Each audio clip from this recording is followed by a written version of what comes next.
Got my MPC. I'm going to power it up here. And of course, we can see our MPC little logo right there. And we did a little light show too. This is sort of a new thing that added to the MPC startup. So the light show goes on here.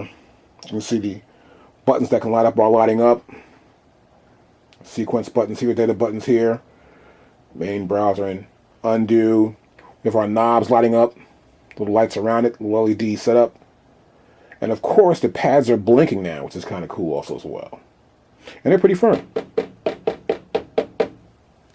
So this here is our display. It's really cool. It's really smooth up and down there. Not any clicks like before. And below that we have our F buttons. We got F1, F2, 3, 4, 5, 6. Now you'll press these buttons corresponding to whatever option you have available for that particular function. Now here we have our pad assign and our pad copy. So we can copy a pad obviously, which is really cool, nice new feature. And here we have our window and we have full screen. We've got of course 4x4, 16 pads.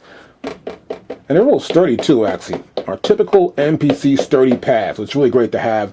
I love these pads, always have, and of course they're going to work out fine. Now here we've got our knobs, but you can see here they've got an animation going on here. So this is like AKAI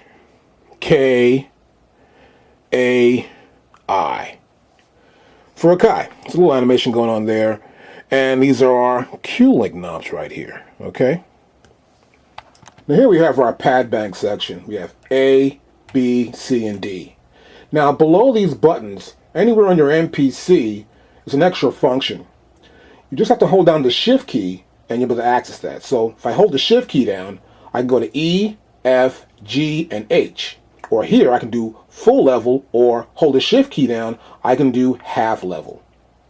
Or like right here, I can do track mute, or hold the shift key down, I can do pad mute.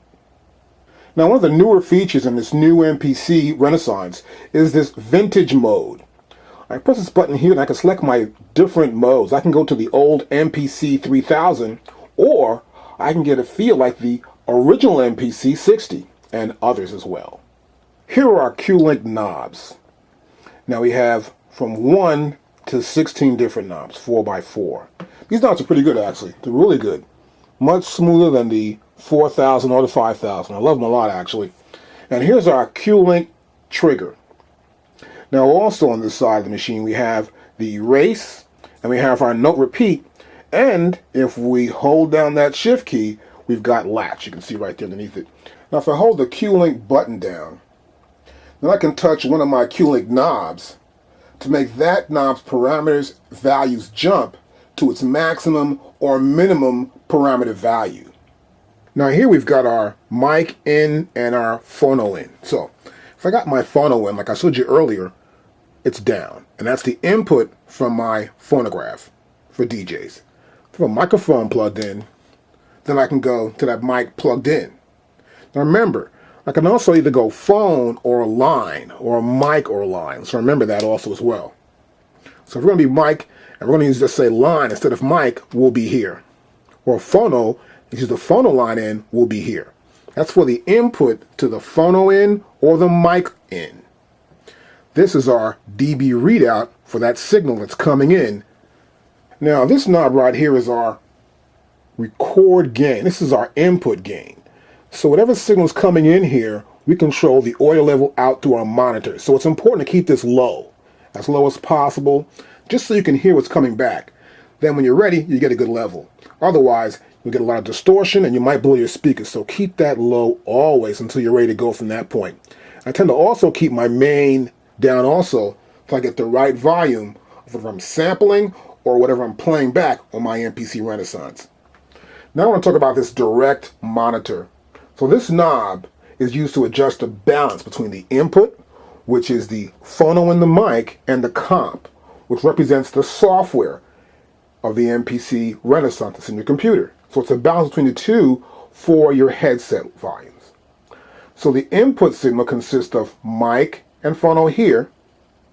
I turn the knob all over here, I'm going to get the comp side. So it's recommended that when you're not recording, just keep it on this side. But when you're recording, we want to just get the level. Well, what are we recording in? We want to get a level between the software and what's coming in to our amp. Now here, of course, is our main volume. As I said before, keep this low.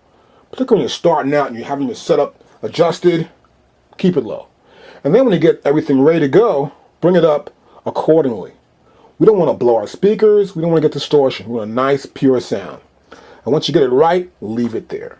And when you turn it off, turn this down first, then go back through your system. It makes it much easier and less problems.